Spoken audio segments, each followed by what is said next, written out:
Nah, udah ya? Iya, udah, Kak. Maaf ya, tadi ada sedikit kesalahan teknis.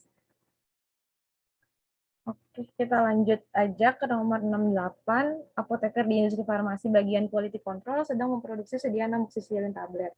Setelah selesai diproduksi, apoteker melakukan evaluasi terhadap tablet tersebut, yaitu uji disolusi. Pada uji disolusi, tablet yang digunakan untuk pengujian tidak memenuhi persyaratan tahap 1 dan tahap 2, sehingga perlu dilanjutkan ke tahap 3. Berapa jumlah tablet yang ditambahkan untuk pengujian disolusi tahap 3? 12. Jawabannya ya, Kak. 12 tablet. Kalau tahap 12 tablet, Kak. tahap 1 kita pakai 6 tablet, tahap 2 ditambah lagi 6 tablet, tahap ketiga ditambahnya 12 tablet. Untuk persyaratannya yang tahap S1 syaratnya harus Q plus 5%. 5%. Jadi kalau misalnya Q-nya itu atau persyaratannya misalnya 75, berarti di tahap S1 masing-masing tablet kadarnya harus lebih besar dari 80%, Kak. 80%. Kalau di tahap 2 syaratnya Q-15. Q-15, Kak. Dari rata-ratanya. S1 sama S2 harus lebih besar dari Q, dan tidak ada tablet yang kadarnya kurang dari Q-15%. Kalau yang tahap 3, rata-ratanya harus minimal itu lebih besar dari Q. Boleh 2 tablet yang kurang dari Q-15, tapi tidak boleh ada tablet yang kurang dari Q-25. 25%. Oke, lanjut. Nomor 69, apoteker di bagian quality control industri farmasi sedang melakukan evaluasi sediaan infus NaCl. Salah satu evaluasi yang dilakukan adalah untuk mendeteksi kandungan endotoksin. Berdasarkan hal tersebut, apa nama pengujian sediaan steril yang sedang dilakukan oleh apoteker? Oke, Kak. Jawabannya yang uji endotoksin. Endotoksin. Untuk mendeteksi endotoksin. Jawabannya yang uji endotoksin. Endotoksin. Lanjut, nomor 70, apoteker di industri farmasi sedang melakukan evaluasi sediaan krim chloramphenicol 10 gram. Salah satu evaluasi yang dilakukan adalah dengan meletakkan salep pada kaca berskala kemudian diberi beban. Evaluasi ini bertujuan untuk mengetahui kemampuan sediaan menyebar pada kulit. Berdasarkan hal tersebut, apa nama evaluasi yang sedang dilakukan oleh apoteker terhadap sediaan krim? Kak. Daya sebar. Daya sebar. Lanjut, nomor 71. Bagian pengembangan dan penelitian di industri farmasi sedang melakukan modifikasi sediaan tablet baru. Tablet tersebut diletakkan di antara pipi dan gusi dengan tujuan penghantaran zat aktif yang terdapat di dalam tablet lebih cepat dibandingkan dengan tablet konvensional. Berdasarkan hal di atas, apa jenis tablet yang dibuat oleh apoteker?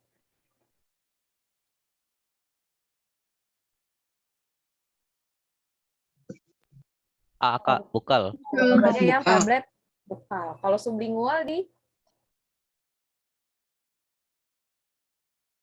mana kalau sublingual? Di bawah lidah. Di bawah lidah. Kalau tablet effervescent? Dia yang harus dilarutkan terlebih dahulu dengan air. Terus dia mengandung gas CO2. Kalau salut enterik, untuk pelepasannya di usus.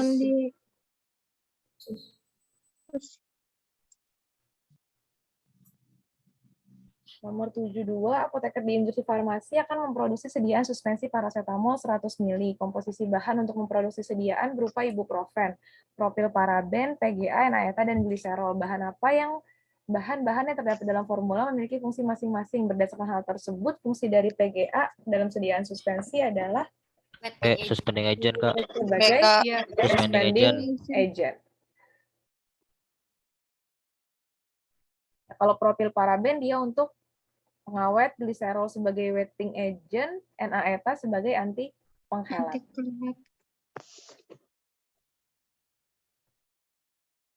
Nomor 73, apoteker bagian pengawasan mutu di industri farmasi sedang melakukan pengambilan sampel bahan baku ranitidin. Pada pengujian sebelumnya, bahan baku yang datang sudah terbukti homogen, tetapi bukan berasal dari supplier rutin. Berdasarkan kriteria tersebut, apa pola pengambilan sampel yang cocok yang dilakukan oleh apoteker? Pola P. Pola P. P. Di sini kata Pola P. kuncinya dia sampelnya homogen, tetapi Bukan bukan berasal dari dari supplier supplier. rutin. Jadi jawabannya yang pola P. 74, suatu industri farmasi sedang mendapatkan kunjungan dari pihak BPOM. Kunjungan tersebut bertujuan untuk melakukan inspeksi proses produksi. Dari hasil inspeksi BPOM ditemukan alat ukur yang tidak terkalibrasi dengan benar. Berdasarkan temuan yang diperoleh termasuk kategori tingkat kekritisan yang mana? Mayor. Mayor. Ada berapa tingkatannya? Kan ada yang mayor, kritis, sama Minor. minor. Nah, tapi kalau untuk yang ini dia masuknya ke yang kategorinya yang observasi. Ya. Jadi untuk yang kritis itu dia temuan yang mempengaruhi mutu obat dan juga dia membahayakan manusia. Kalau Mayer, dia itu temuannya mempengaruhi mutu obat tetapi tidak membahayakan manusia. Kalau yang minor, temuan tidak mempengaruhi mutu serta tidak membahayakan manusia. Nah, kalau untuk alat ukur yang tidak terkalibrasi, dia masuknya ke observasi.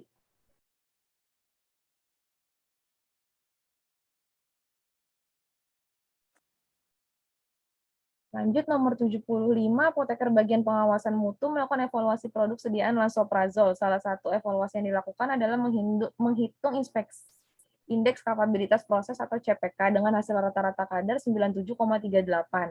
Serta rata-rata SD adalah 3,90. Selain itu diperoleh data spesifikasinya sebesar 95 sampai 100. Berdasarkan hal tersebut, berapakah nilai CPK maksimal yang diperoleh? 0,224. Ya, rumusnya apa kalau untuk CPK? Rumusnya adalah USL atau Upper Specification Limit dikurang dengan rata-rata kadar yang didapat dibagi 3 kali standar deviasi. Di sini USL-nya itu kita lihat dari spesifikasinya, kan spesifikasinya 95 sampai 100, berarti syarat atasnya atau USL-nya adalah yang 100%. Dikurang rata-rata kadar, rata-ratanya yang didapat ini adalah 97,38 dibagi 3 kali 3,90 SD-nya. Dapat hasilnya 0,224. Kak, izin nanya, Kak. Mm-mm. Kalau di soal nggak diketahui, misalnya cuma berapakah nilai CPK, itu dia mintanya yang minimal atau maksimal ya? Biasanya dihitung dua-duanya sih. Terus nanti dipilihnya yang mana, Kak? Harusnya jawabannya ada salah satu dari itu. Nggak ada dua-duanya. Oke, makasih, Kak. Kak, izin bertanya, kalau CPK minimum itu rumusnya sama kayak ini atau beda lagi, Kak? CPK minimum sama. Oh, ya. Oke, makasih, Kak. Cuma nanti yang dipakai ini adalah yang spek bawah. Berarti yang 95%. Cuma nanti kan iya, Kak. kalau misalnya dia, itu kan hasilnya akan minus ya, jadi ditandainnya mutlak aja. Jadi kalaupun minus ya nggak usah dihitung minus. Oke, makasih, Kak.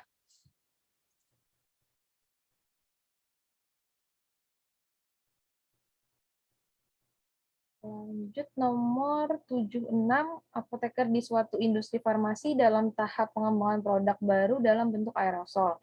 Diketahui bahwa aerosol memiliki komponen dasar yang berbeda-beda. Salah satu komponen dasar aerosol berfungsi untuk mendorong sediaan keluar dari wadah melewati saluran. Berdasarkan hal di atas, bagian apa yang memiliki fungsi tersebut? Propelan. Baik, Kak, jawabannya propelan. yang propelan. Jadi katup itu dia untuk menghantarkan obat, kalau propelan dia itu untuk memberikan tekanan agar sedianya dapat keluar dari wadah, kalau wadah dia untuk tempat penyimpanan dari sediaannya. 77, suatu industri farmasi sedang memproduksi sediaan tablet lansoprazol. Formula tersebut terdiri dari lansoprazol, HPMC, Copovidon, Primogel, magnesium stearat, dan talkum. Apoteker berencana mengganti bahan tambahan Copovidon dengan bahan lain yang memiliki fungsi yang sama. Berdasarkan hal tersebut, bahan tambahan apa yang digunakan oleh apoteker? Kak, Afisel. Avisel ya. Kalau amprotap dia itu sebagai Penghancur. penghancur. Hancur. Silikon dioksida dia glidan. Kalau natrium cross-karmelos Penghancur. penghancur Penghancur. juga. Sorbitol buat pemberi rasa manis. 78, industri farmasi X akan memproduksi sediaan gel neomisin sulfat 15 gram. Dalam gel tersebut terdapat bahan karbopol, enaeta, gliserin, nipagin, sorbitol, dan PEG. Bahan yang digunakan bertujuan untuk menghasilkan sediaan gel yang sesuai dengan yang dipersyaratkan. Berdasarkan hal tersebut, apa fungsi karbopol pada sediaan gel? Jawabannya sebagai gelling agent.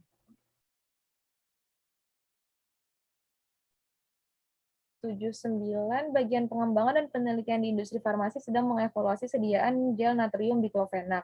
Dari hasil gel yang telah diproduksi, gelling agent yang digunakan tidak dapat bekerja dengan baik. Oleh karena itu diperlukan modifikasi. Berdasarkan hal tersebut, apa saja jenis polimer yang berfungsi sebagai gelling agent? C, Kak. Jawabannya yang C. Kalau yang A, basis serap, larut air, sama hidrokarbon, dia itu termasuknya untuk basis Salap. salep. Yang B juga sama ya, ini untuk basis salep. Yang D, alami, hidrokarbon, mudah dicuci. Ini ada untuk salep, sama yang gelnya cuma yang alami. Ini juga sama sintetiknya. Buat yang gel, serap sama larut air, buat basis salep. Jadi jawabannya yang C. Nomor 80, apoteker bagian R&D industri farmasi sedang melakukan evaluasi sediaan emulsi minyak ikan. Emulsi yang diproduksi tidak menjadi sediaan yang dipersyaratkan karena minyak air yang digunakan sebagai formula tidak dapat bercampur dan menyatu dengan baik. Berdasarkan hal tersebut, apa yang seharusnya dilakukan oleh apoteker untuk memperbaiki permasalahan yang terjadi? Menambahkan menambahkan emulgator pada sediaan. Lanjut, nomor 81. Industri kosmetik kecantikan sedang memproduksi krim tabir surya 10 gram. Dalam sediaan tersebut terdiri dari surfaktan, propilparaben, vitamin E, gliserin, sorbitol, dan propilen glikol. Bahan-bahan tersebut mempunyai fungsi penting dalam membuat sediaan. Berdasarkan hal tersebut, apa fungsi ditambahkannya propilparaben dalam sediaan? Dia sebagai pengawet. Lanjut, nomor 82, industri farmasi akan memproduksi sediaan emulsi minyak ikan. Emulsi yang dibuat merupakan hasil tercampurnya dengan baik antara fase minyak dan fase air yang digunakan berdasarkan formula. Apa faktor penting yang diperhatikan oleh apoteker dalam produksi sediaan emulsi agar diperoleh emulsi yang stabil? Penentuan viskositas emulsi. Yang mana? Penentuan? Viskositas. Viskositas, Kak. Emulsi? Emulsi. Emulsi yang mempengaruhi apa? Penentuan? HLB. HLB. Iya. HLB atau hydrophil lipophilic balance. Lanjut, nomor 83. Industri farmasi sedang mengembangkan sediaan tablet baru berisi nifedipin. Sediaan yang dirancang dilapisi dengan membran semi-permeabel. Tablet tersebut bekerja dengan adanya tekanan osmotik sebagai sumber teknologi untuk mendorong zat aktif keluar dari tablet melalui lubang mikro. Berdasarkan tujuan di atas, bentuk sediaan tablet yang dimaksud adalah tablet oros. Tablet oros ini dia salah satu bentuk sediaan farmasi yang modern. Lanjut 84, apoteker di industri farmasi sedang melakukan evaluasi granul tablet asam mefenamat 500 mg. Evaluasi tersebut dilakukan untuk memperoleh sediaan tablet yang baik. Salah satu evaluasi yang dilakukan adalah evaluasi kompresibilitas. Tujuan dilakukan evaluasi tersebut adalah untuk mengetahui kemampuan granul saat dikemas. Lanjut, kalau waktu hancur, pakainya uji waktu hancur. Kalau mengetahui sudut diam granul? Sifat alir ya?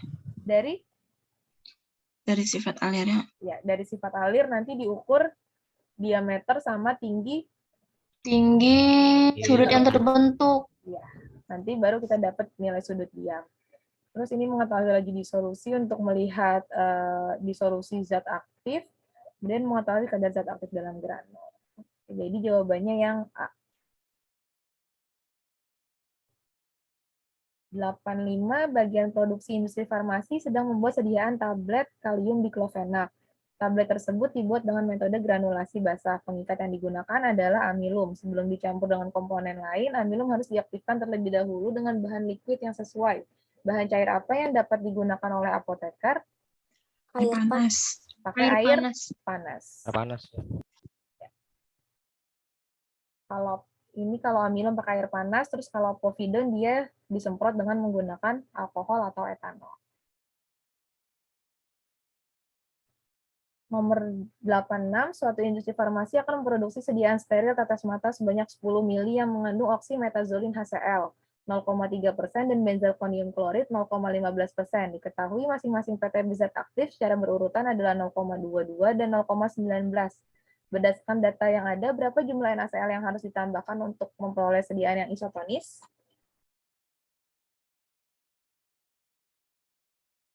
Ada yang udah ngitung? Rumus mencari jumlah NaCl dengan PTB, rumusnya apa? 0,52 dikurang dibagi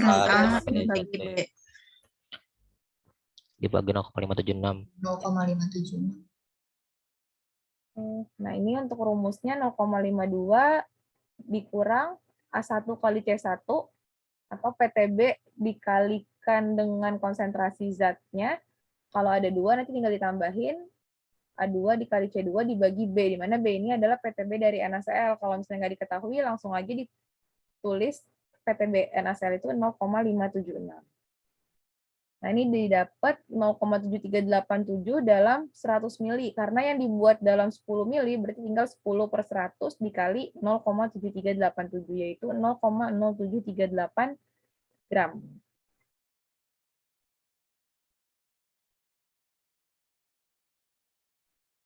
Udah bisa semua buat ngitungnya?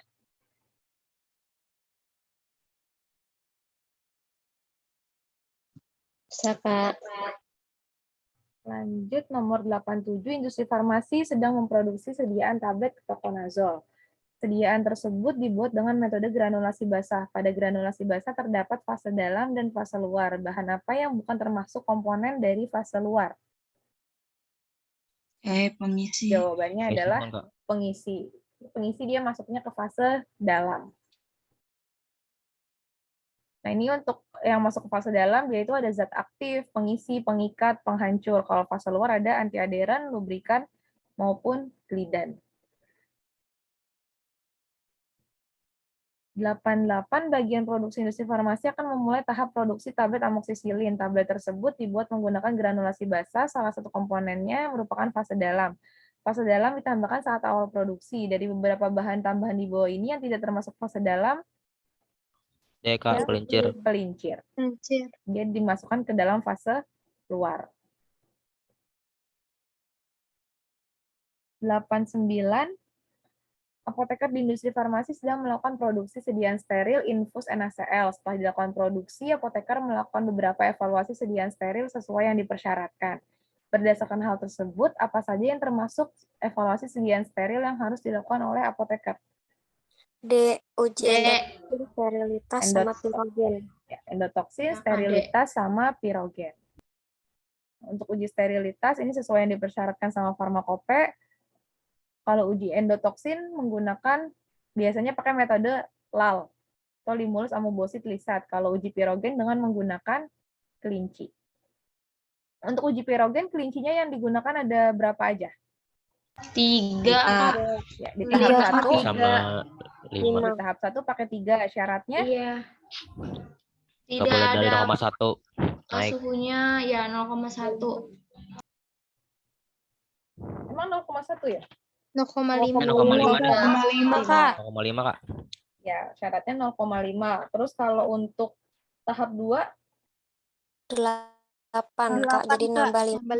Tambah 5. Ditambah, ya kalau misalnya di tahap 1 tidak memenuhi Satu syarat, gagal. tambah 5 5 kelinci untuk kelinci. masuk ke tahap 2. Syaratnya Tidak boleh lebih dari 3 yang tidak lebih dari 3 melebihi kelinci yang suhunya lebih dari 0,5 derajat 5 derajat. Celcius. Terus jumlah kenaikan suhu dari total 8 kelinci harus kurang dari 3,3 derajat Celcius. Oh, jadi Kak, kalau misalnya yang tahap 1 kan dia kenaikannya nggak boleh lebih dari 0,5 ya, Kak? Itu berarti dari kelinci 1, kelinci 2 itu berarti 0,4 berarti boleh gitu, Kak? Masih boleh. Nggak boleh lebih dari 0,5.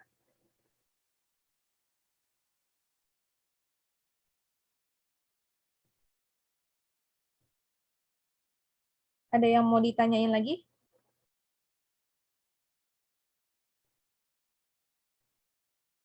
Terus nanti di tahap kedua itu total dari 8 kelinci kenaikan suhunya kalau dijumlahin dari kelinci 1 sampai kelinci 8 nggak boleh lebih dari 3,3.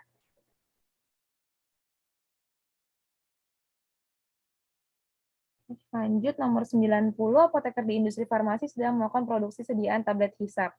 Tablet tersebut diproduksi menggunakan metode granulasi basah. Formula tablet terdiri dari laktosa, povidon, primogel, HPMC, dan magnesium stearat.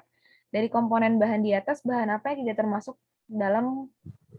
termasuk fase dalam granulasi basah? Magnesium Magnesium stearat. stearat. Lanjut nomor 91, apoteker bagian produksi memesan bahan baku paracetamol untuk produksi sediaan tablet. Ketika bahan baku datang, distributor memberikan dokumen COA paracetamol kepada apoteker.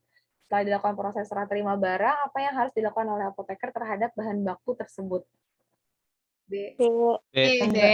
Melakukan pemeriksaan bahan baku sesuai dengan COA. COA.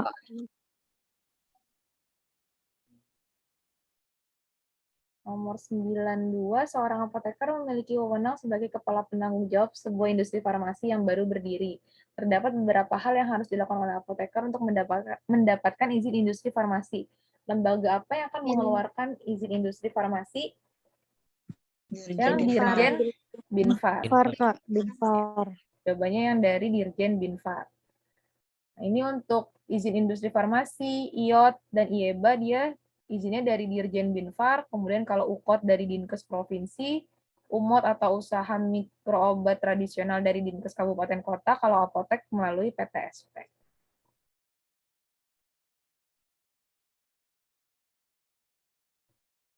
Nomor 93, apoteker di bagian QA sedang melakukan validasi proses terhadap sediaan sirup ambroxol 60 ml. Validasi tersebut bertujuan agar diperoleh hasil sediaan yang konsisten serta memenuhi persyaratan selama diproduksi. Validasi proses menggunakan sejumlah sampel untuk diuji. Berapa minimal batch yang digunakan untuk melakukan validasi? Minimal 3 batch. Kalau validasinya retrospektif? 10 sampai 30. 10 sampai 30 batch secara berurutan ya.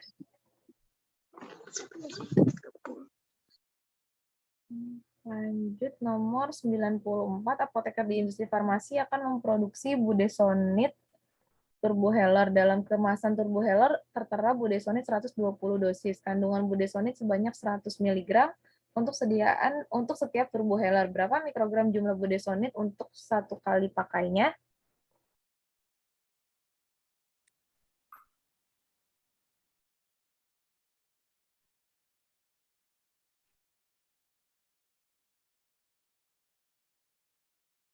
...830 mikrogram, Kak. 830 mikrogram. Caranya tinggal 100 mg. Ini dirubah dulu ke mikrogram biar nanti ngebaginya gampang. Tinggal dikalikan dengan 1.000. 100.000 dibagi 120 dosis. Jadi satu kali pakainya ada 833,3, yaitu ya setara dengan 830 mikrogram.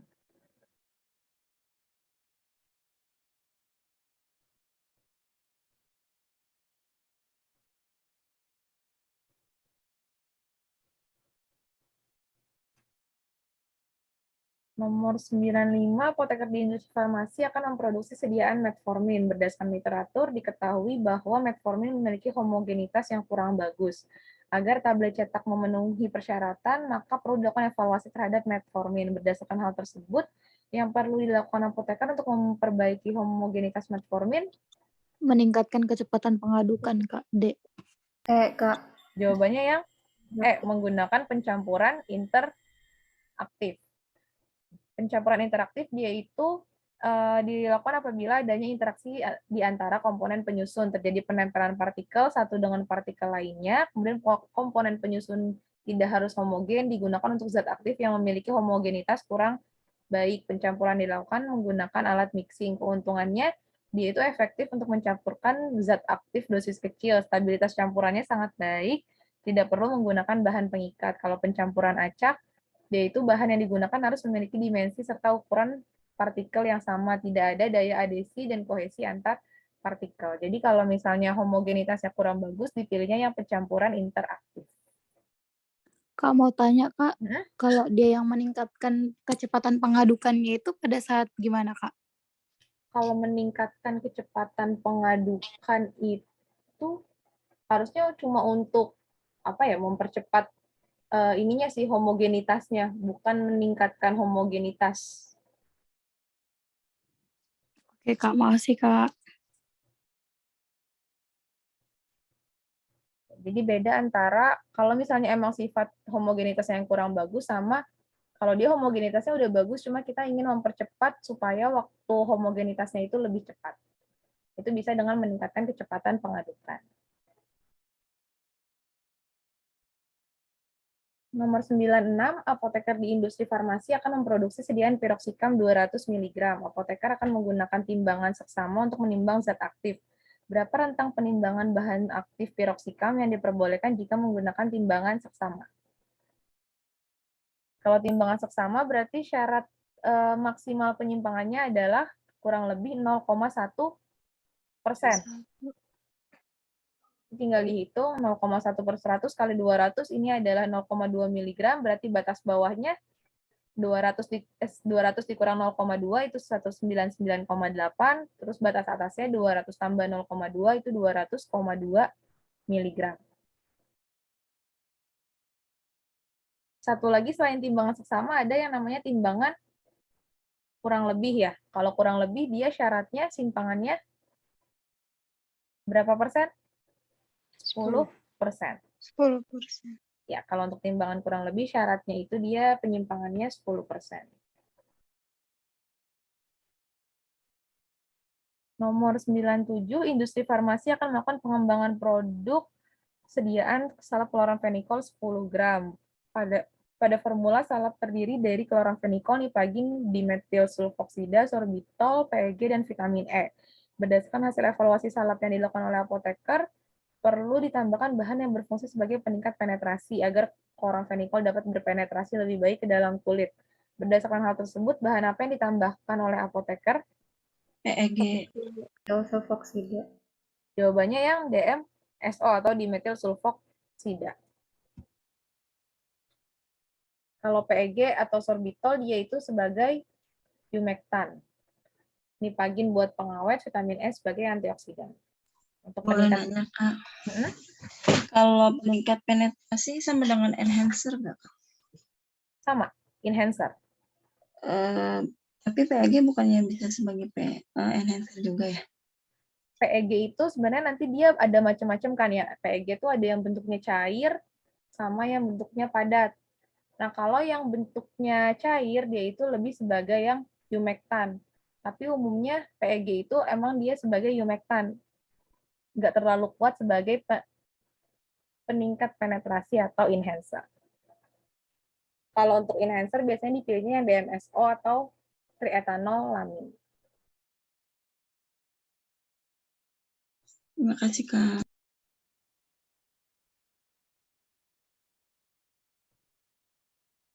Ada yang mau ditanyain lagi?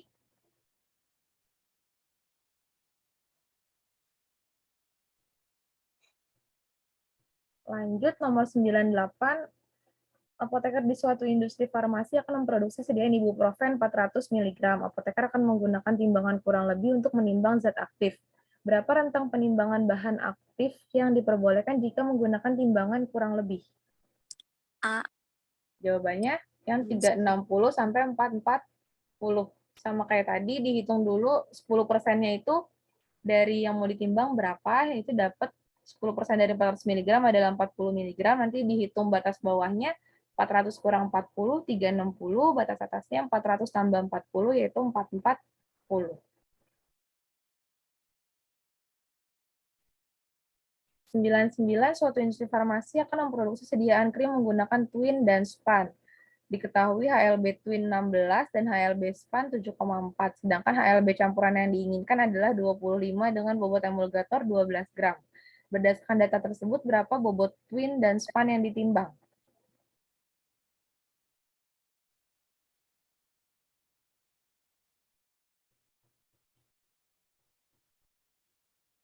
Ada yang udah dapat? Ada yang udah ngitung?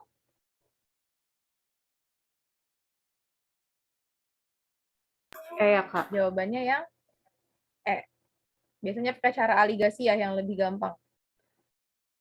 Nanti tinggal dimasukin twin 80, HLB-nya 16, span 60, HLB 7,4, terus HLB butuhnya ditaruh di tengah-tengah. Nanti tinggal dikali silang. Ini kayak dikurang silang gitu, dia 25 kurang 16, nanti ditaruh di HLB-nya span, terus 25 kurang 7,4, taruh di HLB-nya twin. Nanti dijumlahin 17,6 tambah 9, 26,6. Terus buat nyari twin, 17,6 dibagi HLB totalnya, dikali sama bobot emulgator total dari soal. Dapat 7,94, kalau yang span 9/26,6 dikali 12, dapatnya 4,06 gram. Jadi jawabannya yang E.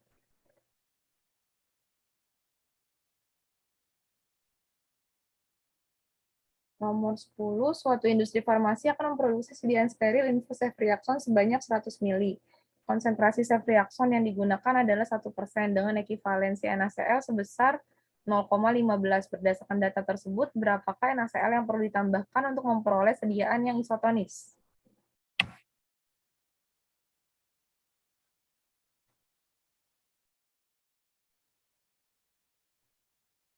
Gimana rumus menghitung NaCl pakai ekivalensi?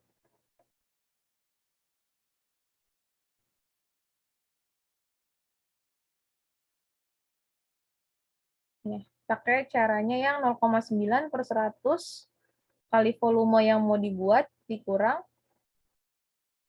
bobot dari zat aktif dikali dengan ekivalensinya dia. Dapatnya 0,75.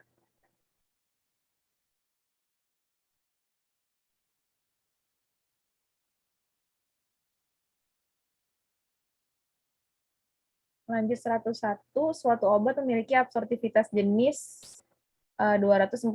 Berapakah absorban yang dihasilkan jika konsentrasi obat tersebut dibuat 20 ppm dan diukur menggunakan spektro double beam dengan tebal kuvet 1 cm.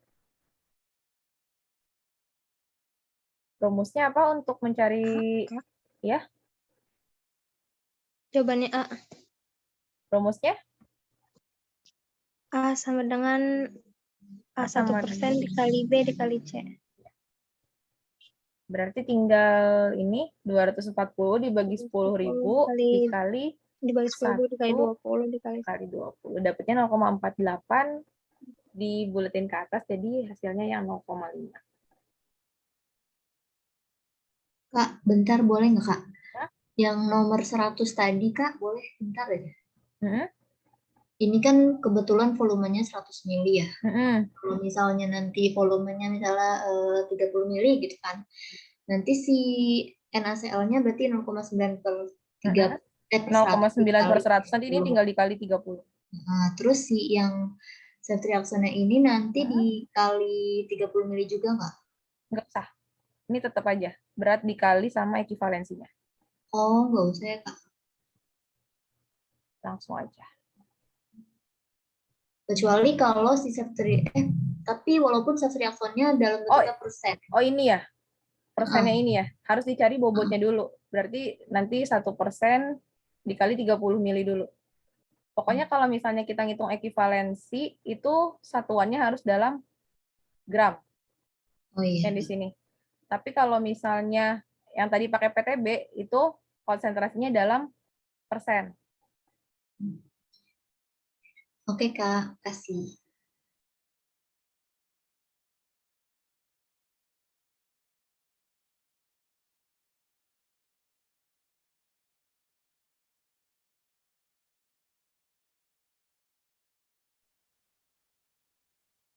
Lanjut 102, pada proses metabolisme obat terjadi perubahan struktur kimia obat di dalam tubuh dan proses ini dikatalisis enzim.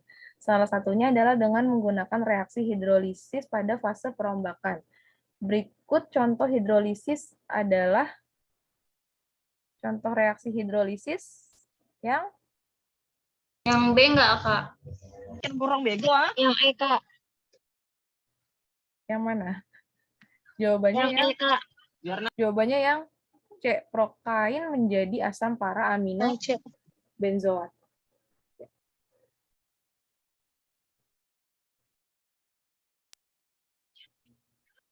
Lanjut 103, seorang mahasiswi farmasi sedang melakukan praktikum di laboratorium kimia. Mahasiswi tersebut melakukan analisa penetapan kadar menggunakan alat titrasi dengan metode volumetri yang berdasarkan pada reaksi pembentukan kompleks antara ion logam dengan senyawa pengkompleks atau ligan. Metode titrasi yang digunakan adalah yang kompleksometri. Ini kata kuncinya udah ada antara ion logam dengan senyawa pengkompleks atau ligan. Udah pasti dia adalah pakainya adalah kompleksometri. Kalau asidimetri dia itu untuk menentukan sampel yang bersifat basa. Kalau alkali untuk menentukan sampel yang sifatnya asam. Kemudian kalau iodo dia itu titrannya bersifat reduktor, titratnya bersifat oksidator. Kalau iodid kebalikan dari iodo, yaitu titrannya yang bersifat oksidator, titratnya bersifat sebagai reduktor. Kalau permanganometri, dia pakai kalium permanganat yang digunakan sebagai autoindikator.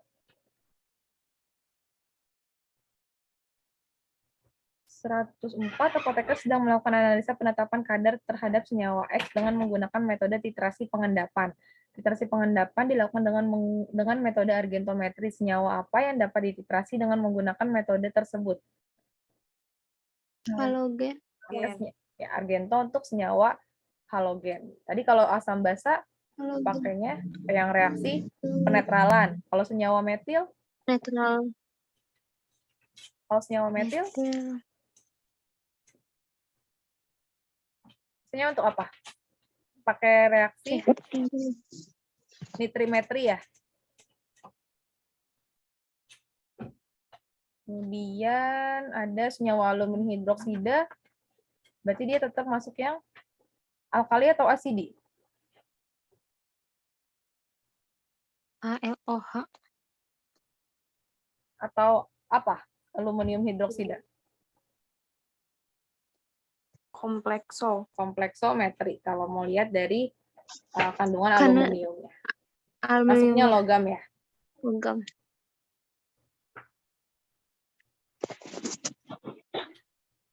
Lanjut, nomor 105, hubungan antara struktur kimia dan aktivitas biologis dapat dilakukan dengan mengaitkan gugus fungsional tertentu dengan respon biologis. Beberapa senyawa memiliki struktur kimia yang berbeda namun aktivasi biologisnya sama. Senyawa dengan struktur ada contohnya obat anestesi sistemik seperti ether, siklopropan, halotan. Berikut adalah salah satu gugus dari gugus fungsi, ya nggak muncul ya gambarnya. Halotan, masih ini nggak megang contoh soalnya?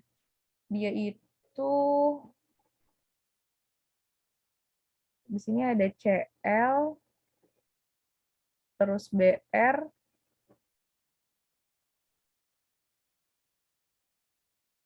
terus ada F atau fluoro, ada F, kemudian di sini ada F lagi. Nah, ini salah satu contoh dari gugus halotan.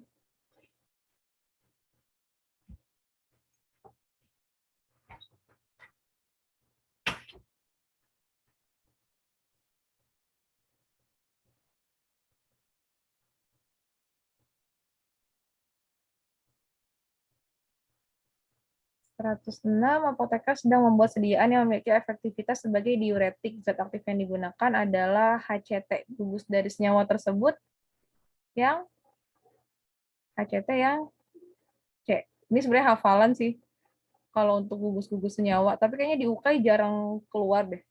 Di aku juga belum pernah ada yang nentuin gugus fungsi.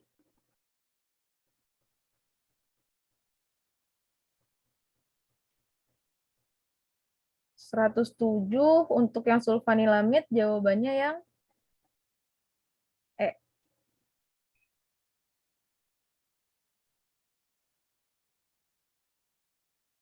Lanjut 108, 100 mili HCl 0,5 N diencerkan dengan air hingga 100 mili. Berapa normalitas larutan yang terjadi?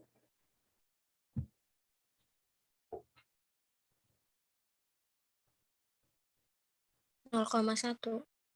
Jawabannya yang 0,1. Pakai rumus V1N1, V2N2. V1-nya yang ini 100 mili, konsentrasinya 0,5 N, V2-nya di-add sampai 500 mili, N2-nya yang mau kita cari. Dapatnya normalitasnya adalah 0,1 N.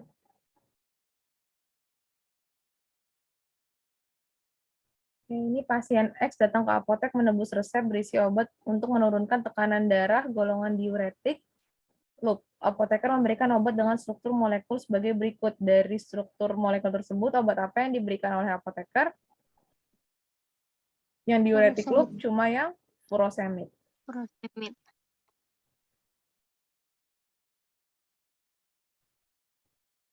110. Apoteker di industri farmasi sedang menganalisa senyawa A. Ukuran sampel yang digunakan dalam analisa kurang dari 1 mg.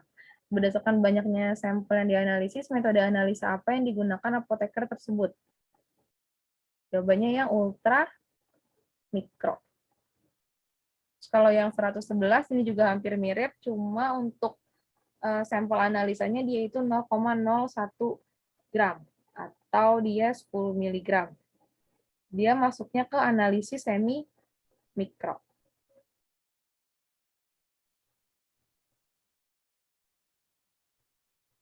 (112) Mahasiswa farmasi sedang melakukan analisis terhadap zat besi dalam larutan asam dititrasi dengan larutan kalium permanganat. Analisis tersebut dilakukan menggunakan metode analisis titrimetri. Tipe reaksi apa yang digunakan apoteker dalam analisis tersebut? Permanganometri termasuk reaksi apa? Yang reduksi oksidasi.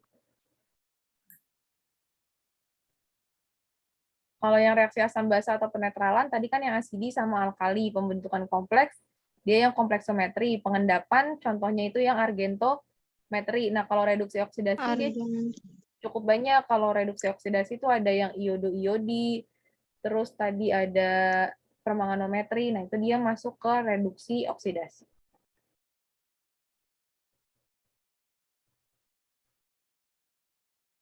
Terus nomor selanjutnya, apoteker bagian pengawasan mutu melakukan penetapan kadar sediaan obat yang mengandung paracetamol menggunakan spektro UV-Vis. Sampel gerusan tablet ditimbang, dilarutkan, dan diencerkan untuk siap dianalisis. Absorbansi larutan uji didapatkan 0,6827 dengan kurva regresi linear baku asiklovir, yaitu Y sama dengan 0,2086X tambah 0,1096. Berapa kadar larutan uji paracetamol? 2,747. 0,2747. Nanti tinggal dimasukin, ini persamaannya Y 0,2086X tambah 0,1096. Terus ini dapatkan absorbansi larutan uji. Absorbansinya dimasukin ke nilai Y. Nanti ini ada yang pindah ruas, itu yang 0,1096, berarti 0,687 dikurang, karena dia pindah ke kiri kan jadi minus, 0,1096 sama dengan 0,2086X, ini dikurang, dapatnya 0,5731 sama dengan 0,2086X, X-nya 0,5731 dibagi dengan 0,2086, dapatnya 2,747 ppm.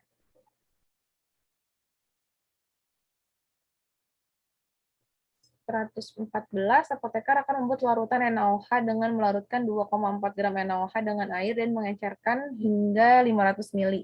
Berapa molaritas dari natrium hidroksida yang dibuat?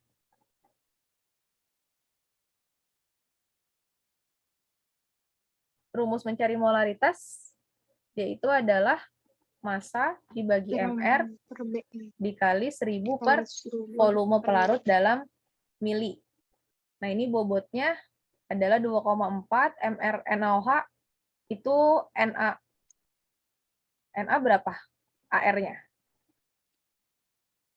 23. Ya, untuk Na kan 23. Terus O 16 ya. H-nya 1. Berarti 23 tambah 16 tambah 1 dapat MR-nya 40. Kemudian dikali 1000 per volume pelarutnya adalah 500 ml. Nah, dapat hasilnya itu molaritasnya adalah 0,12 molar. Jawabannya yang C. Nomor 15, hitunglah normalitas larutan yang dibuat dengan melarutkan 220 mg K2CR2O7 dalam 100 ml air. Larutan tersebut akan digunakan untuk mengoksidasi ferroklorida sesuai dengan persamaan berikut. Diketahui nilai MR-nya 294,2 mg per milimol.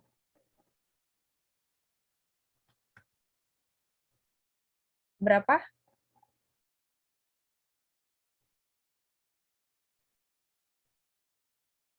Ini gimana? Caranya kita harus cari dulu persamaan reaksi dari persamaan ini. Nah, kalau misalnya disetarain, ini dia jadi K2CR2O7 ditambah 6 FeCl2 ditambah HCl menjadi 2 CrCl3 ditambah 6 FeCl3 ditambah 2 KCl tambah 7 H2O. Terus untuk mencari normalitas, tadi rumusnya adalah bobot dibagi MR bagi ekivalen dikali 1000 per volume. Nah, ekivalennya ini didapat dari mana? Dari ini, lihat dari koefisien yang ada di ferrokloridanya. Kan ferrokloridanya ekivalennya 6, berarti tinggal 294,2 dibagi 6. Terus 0,22 dibagi yang tadi dikali 1000 per volume pelarut yang mau dibikinnya adalah 100 mili. Dapat hasilnya 0,0449.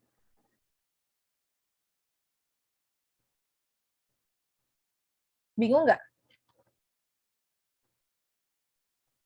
Bingung ekivalennya doang sih, Kak. Iya. Penyetaraannya itu. Ya, agak PR sih untuk menyetarainnya dulu.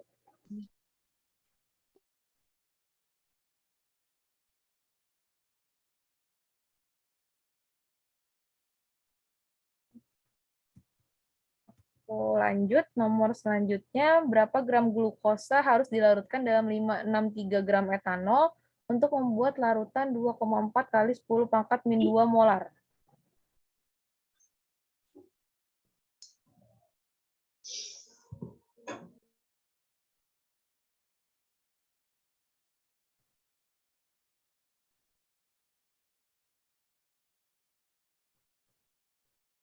Untuk molalitas, rumusnya hampir sama, tinggal diganti sama massa pelarut. Molalitas dia adalah bobot dibagi MR kali 1000 per massa pelarut.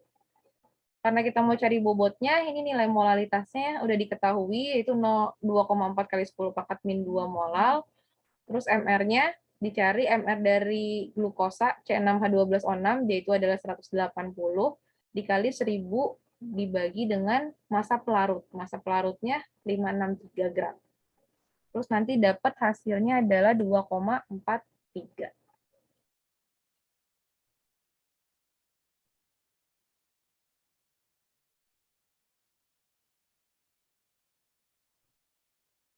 Lanjut, apoteker pengawasan mutu melakukan validasi metode analisis penetapan kadar erdostein untuk validasi pembersihan metode USAP. Dari hasil pengukuran didapatkan kurva regresi ya sama dengan 7,2548x tambah 0,1988 dan standar deviasi residualnya 0,2938. Berapa nilai LOQ untuk metode penetapan kadar tersebut? CK 0,40. Ya, LOQ dia itu sama dengan 10 dikali standar deviasi dibagi slope. Slope-nya itu didapat dari persamaan linier, yang itu yang nilai ini 7,2548 ya. Pokoknya yang di depan X dia itu adalah nilai slope. Dapat LOQ-nya 0,4. 118, apoteker menganalisis zat X menggunakan KCKP, luas area puncak 26220 dan larutan standar 28500. Konsentrasi larutan standar yang digunakan 20 mikrogram per mili dengan pengenceran 100 kali. Maka kadar dari zat X dalam larutan uji adalah 1,84. gram. Caranya, respon sampel dibagi respon standar dikali dengan konsentrasi standar dikali sama faktor pengenceran. Dapatnya 1840 mikrogram dirubah ke miligram itu jadi 1,84 miligram atau 1,8. Jawabannya yang D. 119, apoteker membuat 20 gram NaOH dalam air dan membentuk larutan sebanyak 500 mili. Berapa molaritas NaOH dalam larutan jika diketahui 1 mol NaOH setara dengan 40 gram NaOH? Bukan, Kak. Jawabannya yang A. Sama kayak tadi, molaritas itu bobot per mr kali 1000 per volume. Nanti dapat molaritasnya 1 molar. Selain rumus yang ini, ada yang tahu nggak rumus molaritas yang lain? Yang N teoritis gimana, Kak? Yang dia itu 10 dikali rho atau massa jenis dikali konsentrasi dalam persen per mr.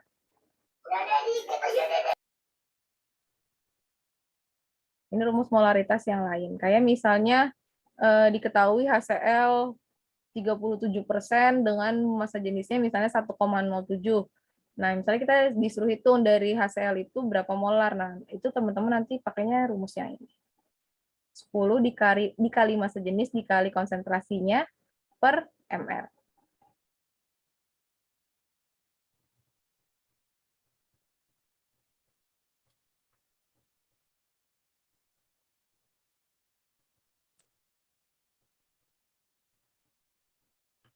Lanjut 120, apoteker ingin membuat larutan NaCl 0,1 molar sebanyak 250 mili. Berapa NaCl yang harus ditimbang dalam larutan tersebut jika diketahui 1 mol NaCl setara dengan 58,5 gram?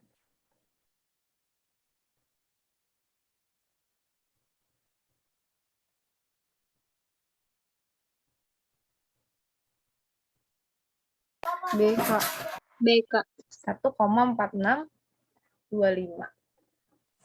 Sama untuk mencari massa, tinggal dimasukin ke rumus yang tadi, 0,1 M kali 58,5 mR-nya dikali volumenya 250 mili atau 0,25 liter. Nanti dapatnya 1,4625 gram.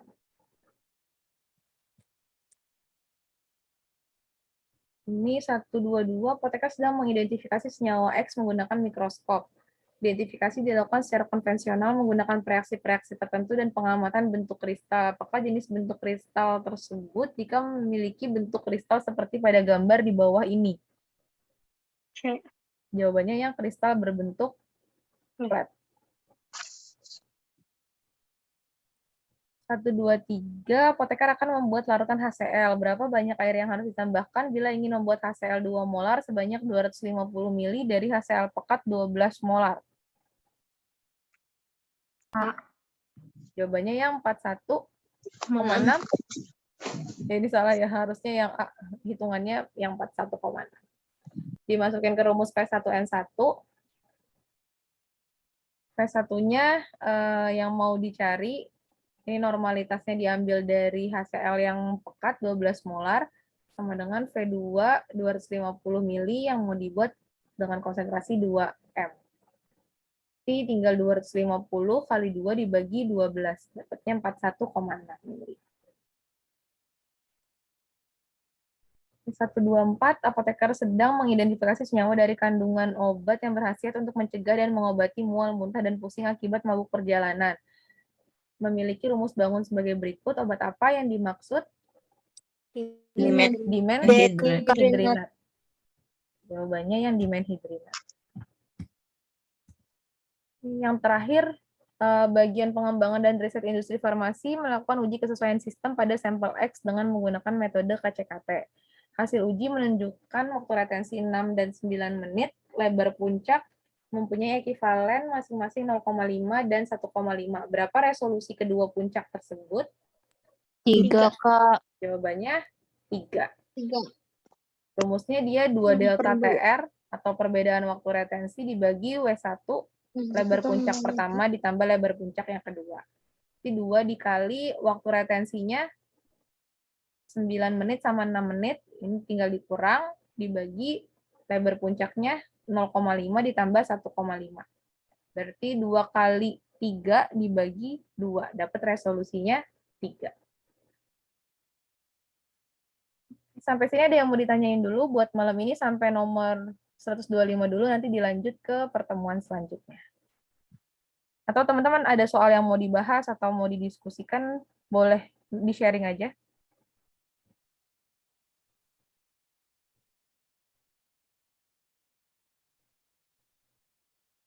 Ada?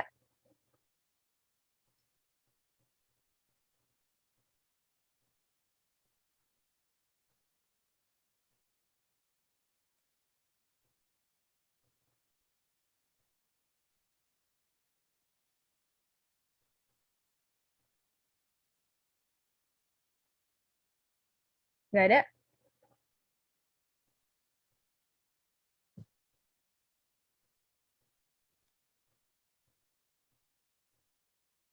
Kalau nggak ada, ya udah cukup sekian buat pertemuan malam ini.